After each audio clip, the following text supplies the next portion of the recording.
2016, we did it! We did it! Thank you. And I'm very honoured to be here today. I'm delighted and thrilled that CPAC invited me. Me, a foreigner, in your country. But you know, it's a funny thing. Since November the 8th, since the election of Donald J. Trump, every time I come to America, I'm feeling a little bit more American, I have to tell you. When, in years to come, the generations that follow us study the history of this period, there is one year that will stand out.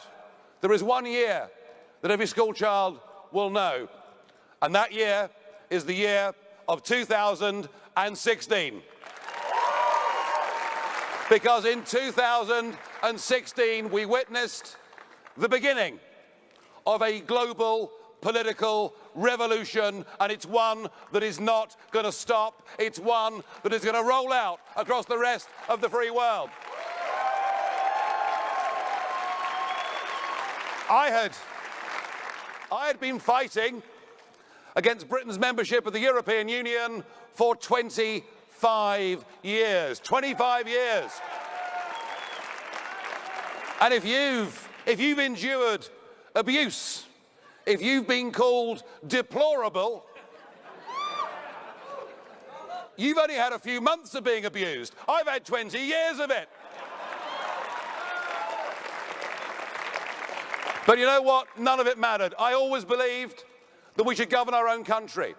I always believed we should be free to reach out and make our own deals with our real friends in the world. And it's funny, our real friends in the world speak English, have common law, and stand by us in times of crisis. So I battled away for all those years. I thought I might become the patron saint of lost causes. And then the referendum came along, and we were told by vast sections of the media that we couldn't do it. We were told by many of the pollsters we couldn't do it. We were told by many of the commentators. Any of this ring familiar with you guys? We were told by the commentators that we couldn't do it, and they lined up all the big businesses, all the big banks, all the big politics, not just from Britain, but from across the world. Do you know we even had a visit from the 44th President of the United States of America?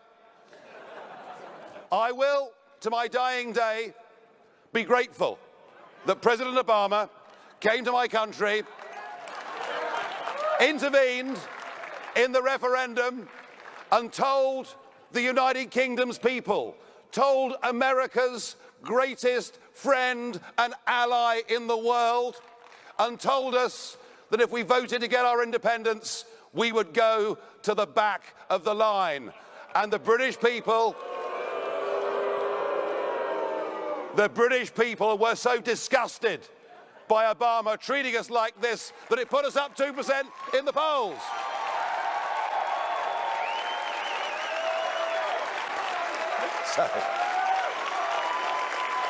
So I shall always be grateful to Obama.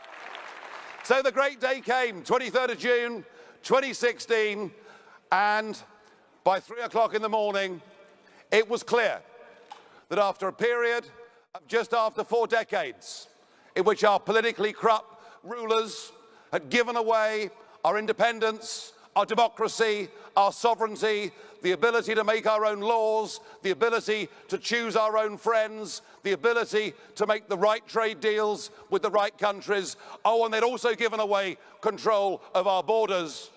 And by 3 o'clock in the morning of June the 24th, it was clear the nightmare had come to an end. We had voted to get our country back.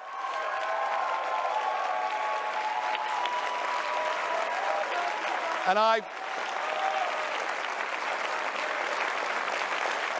can't tell you how thrilled and pleased that I'd felt. It seemed incredible. that people had the courage to stand up against the entire establishment, but the brave British people did it. Oh, and by the way, the last opinion poll says that now 68% of the British people want us to get on with Brexit.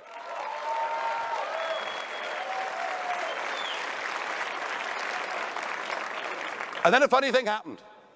I went to the Republican convention in Cleveland, and I realized that amongst the Republican activists and amongst a large chunk of the American people, there was something approaching Brexit mania. And I got the opportunity, through my friends in Mississippi, through the governor in Mississippi, I got my opportunity. Would I stand on a platform with Donald J. Trump, and would I tell that audience that what we'd done in Brexit was what you too could do here in America? And I told that audience, don't listen to the pollsters, don't listen to the media, don't listen to the commentators. They're trying to break your will. They're trying to make you stay at home. Don't listen to any of them. And I said, we got our country back on June 23rd, and you can get yours back too on November the 8th. And you know what? I am pleased and proud that I did that in Mississippi and that I came to America many times in that campaign to give Donald Trump support. I'm proud to have been part of that campaign. I really am. And what I'm seeing 36 days in to the Trump presidency, I'm seeing something quite remarkable. I'm seeing an elected leader who is trying to put in place the platform on which he was elected. How about that? Because we've had years, haven't we, of people making promises, getting into power, and not even attempting to put into place the things upon which they've been elected. And I believe that Trump, who is determined, and we saw him this morning, didn't we? And wasn't he just superb?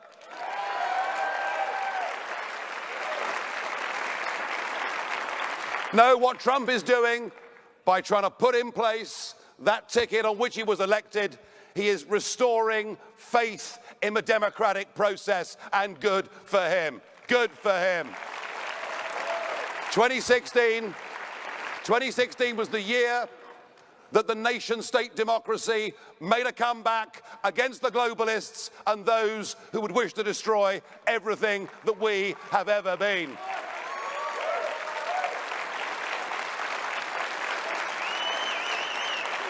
But of course, Trump, amazing personality that he is, could not have done it on his own. He had some good people behind him. He had people like Steve Bannon, Kellyanne Conway, and many others. But he also had every single one of you, and this event is your celebration. Well done to all of you. Now, great though the night of June 23rd was, great though the night of November the 8th was, my favourite part of 2016 wasn't so much the victories, no.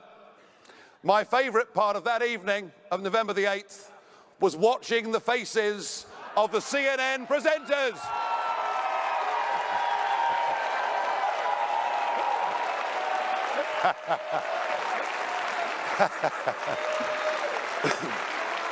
And you know what? They haven't given up, have they? They are in deep denial. They would like to wind the clock back to 2015 to pretend that none of this had ever happened. But just as Brexit becomes more popular by the day, President Trump will become more popular in America by the day.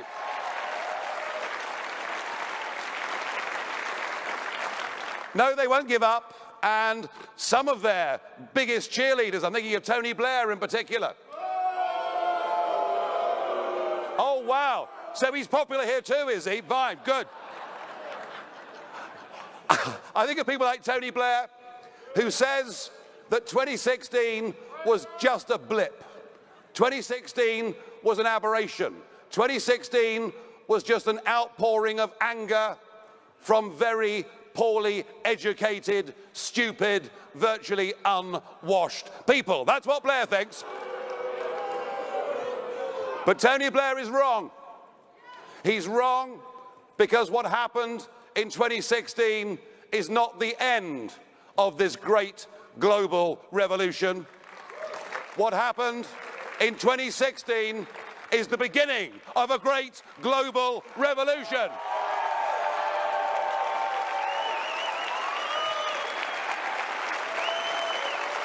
And this will roll out across the rest of the West. We've got some very exciting elections coming up in the Netherlands, in France, in Germany, possibly even in Italy. And believe me, I don't yet know whether the results in 2017 will be as dramatic as the results in 2016. But what I do know is that even if the challengers don't get over the line in this year, what they will do is shift the centre of gravity of the entire debate. Because what is happening across Europe is people are rejecting this form of supranational government. They're rejecting the idea of being governed by a bunch of unelected old men in Brussels.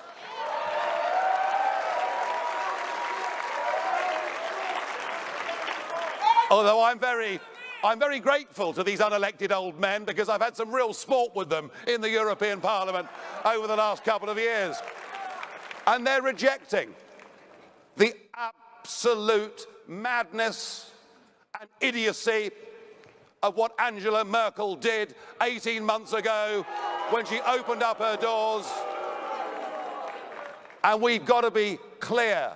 We're not against anybody based on religion or ethnicity. We're not against anybody, but we're for ourselves. We're for our country. We're for our communities. We're for making our people safe and with less risk from global terror. That is what we're for. That is what we're for. And we're for our country. And we're for our people. And we are winning!